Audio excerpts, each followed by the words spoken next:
Are you kidding? Come on. It's the largest LAN in North America. It's a Woodstock of gaming. We just party and play games all night until the sun comes up. It's just a magical experience that you have to kind of go through to understand. But yeah, it's peace, love, and rockets. That's pretty much it. It's QuakeCon. Go piss off.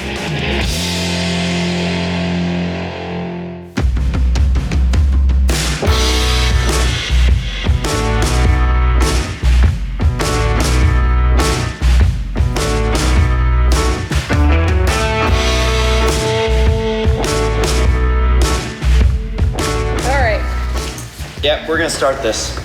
Yes! Now we can start it. Not many people in this world can say I can go spend a week with my friends, working side by side with them and just having a good time. This is the official director's kickoff meeting. Are you ready to get started? Yeah! This is run and fully supported by volunteers. Our volunteers laid the entire backbone. They have set this entire event up. It is not a for-profit thing. It's just for the love of gaming. When you actually work towards a common goal and accomplish something that you could never possibly do yourself, and you had fun doing it, it's kind of like a commune almost. It doesn't go for a second without appreciation of how many hours actually happen behind the scenes, whether I witness it or Michael witnesses it or not. It's understood and it's appreciated. I mean, you're working hard. I won't say you're not. You're working 15, 16 hours, but you're enjoying it. Yeah, you pass out at the end of the day. Your legs feel like they're going to fall off, but you've had fun doing it. So it's pretty unique in that you're enjoying getting killed. The BYOC stands for Bring Your Own Computer. What we have in there is row after row after row of tables. And so the team comes in and they lay out all those wires that go from the NOC, which is the Network Operations Center, to each of those locations. So when the participants come into that, all they do is walk in, set down the computer, plug in the power, plug in the internet, and then they're ready to game. Back prior to the big internet days, the LAN parties started up because people couldn't sit at home and play games with their friends. Going to a LAN party is the ability to play games together as a community. It doesn't happen very often that we have these opportunities to come together for, a period of 3 or 4 straight days and just game. 2000 was my first event. We actually came 2 days early. We were here to play games, and we couldn't play games yet. The BYOC wasn't open because it wasn't set up. Well, what's the fastest way to get the BYOC set up? Reach in and help. Like, pull cable, measure it, do whatever we gotta do. Let's get this thing up and running as fast as we can, because we want to play. In the BYOC, every single computer needs a network cable. Every single cable has to be handmade. So Crimp Nation is the volunteer organization that handles that product. Crimp Nation, they have their own shirts, their own logo. This is a reminder for the volunteers when they forget what colors need to be in what order. It's a cult, basically, inside of QuakeCon. There's pictures of Jim and I. Didn't know him at the time, sitting there, both of us, crimping away at 2 in the morning in the infamous start of Crimp Nation. This is the shirt from 2003 when I first started volunteering. It is the QuakeCon setup crew. We have to make 371 cables. Now, mind you, that's if everything tests okay. My job is to make sure that all of those cables that have been laid out for all the attendees have been run with the appropriate amount of length. Make sure that the cables are going to work and they're not going to be frayed, they're not going to malfunction. 1, 2, 3, 4, 5, 6, 7, 8, there. So that's essentially what Crimp Nation is. Who here doesn't know how to crimp? Please raise your hands. We have many seasoned veterans here who will help you learn how to crimp. It's a great IT skill for life. It'll be something that you can use further on down the trough. Excellent work so far, and I look forward to finish this motherfucker out and get it done. Yeah? All right.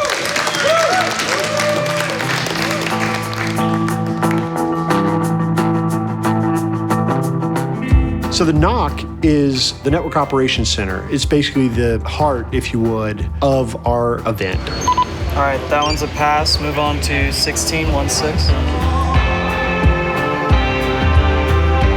2 of our guys work for large carriers of bandwidth. We have a couple of guys who work in some universities and larger businesses. We have some guys that are really good at coding. Most of my team has actually been together for, at least 5 years now. I have some going back to almost 10 years. If I was to put a number of hours on how long it takes to actually get the NOC from cradle to grave, we like to call it, I would say 2,000 hours. The complexity and the sophistication of the BYOC network rivals any Fortune 500 company. There is something a bit anachronistic about using all this modern technology to play an old game, but there really still is this interest. The first one ever, it had no involvement. It was just a group of guys saying, we love their games, let's all go get together and have a LAN party. I first attended QuakeCon in 1996, which was the first QuakeCon. It was guys that came together that wanted to have some tournaments and you know, play face-to-face. You look back in 96 during the first QuakeCon, you seen people with beige towers and big old CRTs, and they were playing Quake 1 on Pentiums and stuff like that. Like, that's awesome. I think that's kind of something to always remember, and people kind of lose that sight now because I can just sit in my home on my fast internet and I can play all my games with my friends. But the LAN party was where you actually seen the face-to-face interactions. Oh, it's still there. Oh. You heard about the queue, did you? We probably put combined maybe 120 hours into it. It's a 6-pound styrofoam cube. It's orange now, but then it'll also glow orange when you put a UV light on it. Why don't you ask me how heavy the box was that it took to get out here? How heavy was the box? 110 pounds to transport a 6-pound cube. You are going to suspend a big-ass f***ing queue over people's head with zip ties. It's 6 pounds. I bet you could hang on one of these. We have steel wire. Why are we not using steel wire? I don't know where it is. Awesome. It was a late night, but I finally got it hung, and I think it looks incredible now.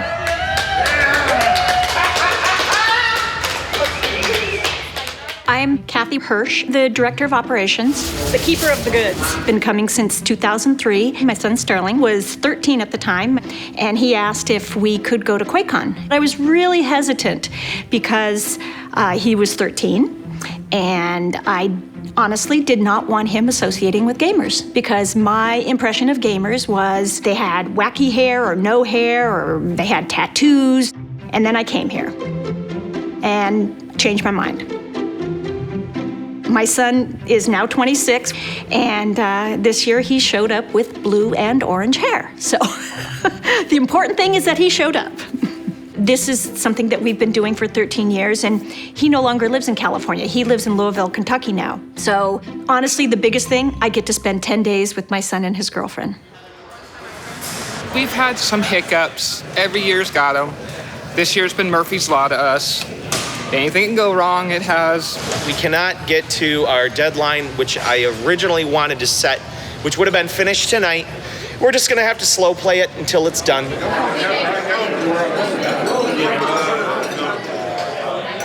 You are family to me. The amount of hard work you guys put out there is just incredible. Dan was the first man I met at QuakeCon. And you came back? It's an extended family that you can stand to be around for a week. Even though we only see each other once a year, once we see each other, we pick up right where we left off. It's about the camaraderie. It's about the people. It's almost like you're charging your social and emotional batteries again. One tribe, QuakeCon 2015. Are we ready to do this?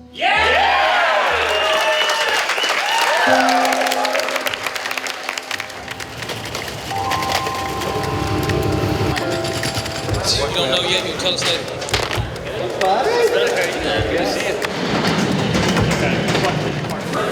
The floodgates will get bigger and bigger until mid-Thursday. Expect to see a pretty good chunk of people, maybe all the way out to the patios. It'll get heavy, but we move it quick. It's a pretty well-oiled machine, but there are still things that fall through the cracks. All of the planning in the world can't always prepare you for the speed bumps and the hiccups that you hit along the way. It is a flurry of activity those final couple hours. I didn't know if the whole knock went down or just this core because they all have laptops, so yeah. Lost a few hours of work. Are you kidding? No, not kidding. We lost 2 hours of programming on the core. Yeah. I already talked to Alberto. He's checking on it. He said one of his guys probably tripped over the cord. It happened last night as well, but they're gonna. Last night? Last night, yeah. Well, so nice to know that. A lot of the directors, you see them kind of stress out, but they hold their cool very well. And the subordinates below the directors do a good job of always having something for people to do.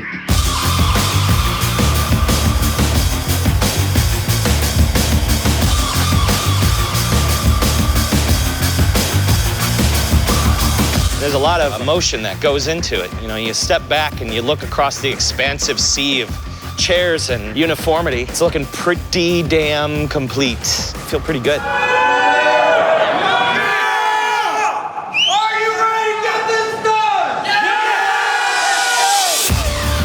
It's so worth it to put all those hours in and then watch the faces of the people when they come in the door. The sense of accomplishment of doing something that is so vast, you don't get that anywhere else. It's the party of the year, and just knowing that I had something to do with making that happen, it's a really rewarding feeling. Turn the lights off.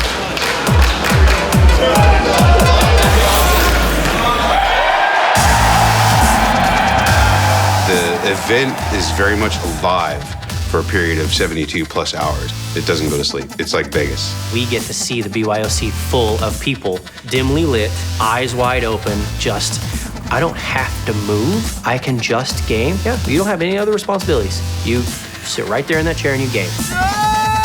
Whatever had to happen to get to here was absolutely worth it. There's a big modding scene. If you walk through there, you're gonna see hundreds of different computer designs. They'll make acrylic modifications where they put a window in their case, or they've got water cooling, which is all bent copper or bent acrylic. First thing I'll do, I'll search the internet. Has anybody ever done one? And if they have, I usually won't touch it. I gotta do something original. And then that's what started it. Now it's an addiction. People wanna show off these cool machines that they've built, and then other people wanna come in and just see those machines. And where's the best place to see that but a giant BYOC party, right? I'm going in the flag room. He's in there, he's in there, he's in there. It's much more exciting to be in the room together, sharing food and drinks, and yelling things back and forth, and share that joy. And this is the only way you can do it. It's getting your buddies together that you don't necessarily see or hang out with on a regular basis. It's always really neat when you log into the servers and you see that name of somebody that you've never met but you've played with online. And you actually talk to them and you get to put that face to the name, and then you're just instant friends because you've known each other for years. The people here understand each other, and there's no judgment. We accept everyone for who they are.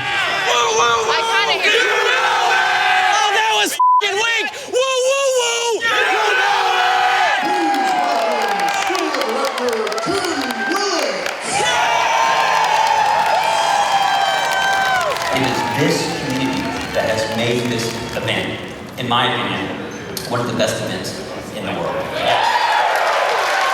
Bethesda in particular is very good about always having some type of reveal. We are going to let the QuakeCon attendees be the first people in the world to play Doom multiplayer. That's the most exciting thing. You show it to the crowd the first time and they leave the auditorium and they're just talking about it. They could hit E3 or some other large-scale event out there, but no, they save it for QuakeCon. And that makes it special for the attendees here. No matter what, QuakeCon will always keep perpetually moving forward and perpetually evolving. There's some value in looking at it from an attendee's point of view and what they want, but at the same time bring surprises.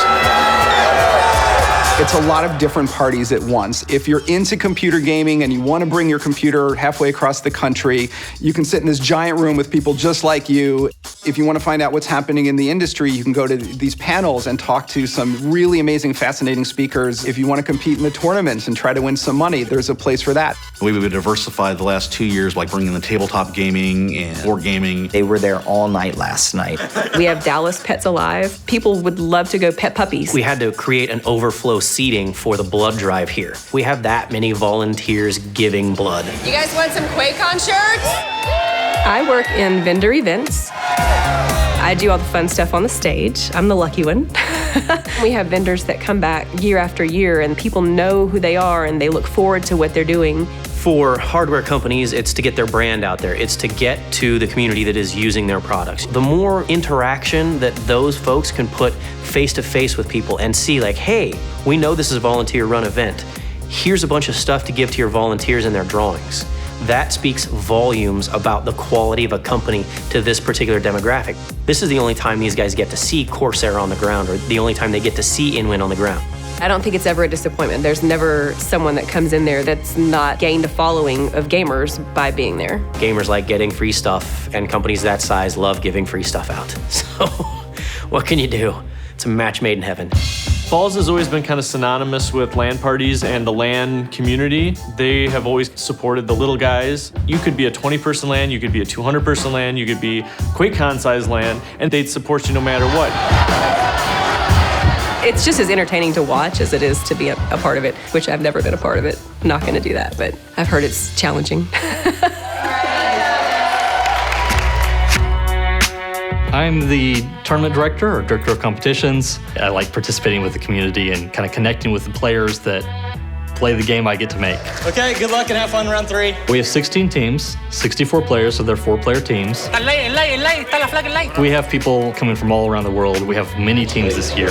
This is just before the Paris Fall, but a brilliant round from Waz. That was game-saving right there. These are top-level competitors, so it's just really exciting to see them come together. Amazing talent here this year.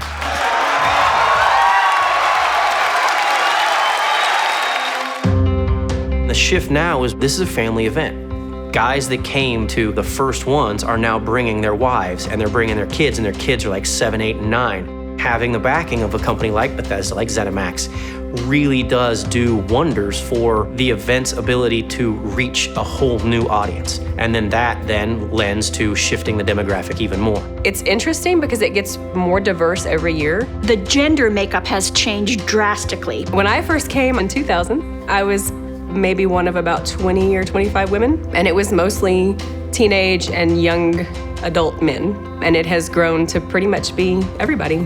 Kids, adults, grandparents. I think it's awesome that more families are getting into it. I mean, Ubermom's son, Sterling, he had to have her bring him for his first several QuakeCons, and the kid's 26 now. He's literally grown up with the event. He's been to 13 of them. Wow, damn, that's impressive. I hadn't thought about that.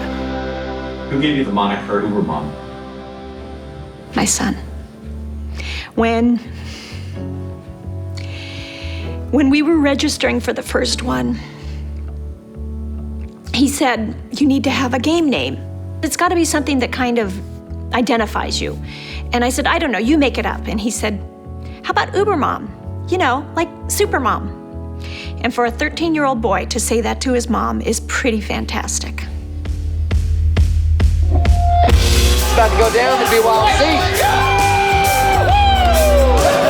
So, the BYOC is a living beast, plain and simple. It eats, sleeps, poops, and plays. People are wild, people are gaming, you can hear the rockets flying, you can hear explosions, people are catcalling each other, dudes are taking off their shirts, and you just kind of have to be here to know what it's like and know how much fun it is.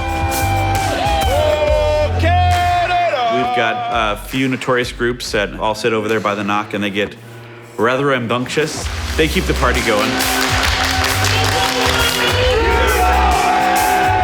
Something that we've always done is shirtless Quake in the BYOC Friday and Saturday. When you're at home, you're not playing games, full shirt. No, you want to be comfortable. You want to have your favorite adult beverage in one hand and your mouse in the other. Boom! Get wrecked, Canada! You! Their comments during shirtless Quake. Unfreeze me, I'm cold, my nipples are hurt! I got called a pig one time. If people are down in the dumps and they're kind of negative, we clap it up in the BYOC, get everybody kind of pumped up, and everybody kind of has a good time with it. They're good people, but when I think, okay, this is them, it's them, yeah.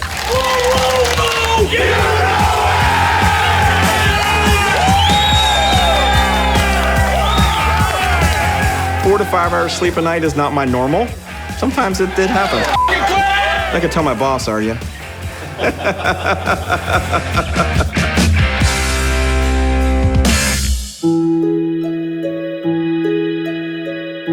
Suddenly it's Sunday afternoon, and a few hours later it's just gone. You go from this room with 3,000 computers in it almost to nothing, to an empty room. And it's sort of amazing. And there's a part of you that thinks, did this really just happen? Where did it all go?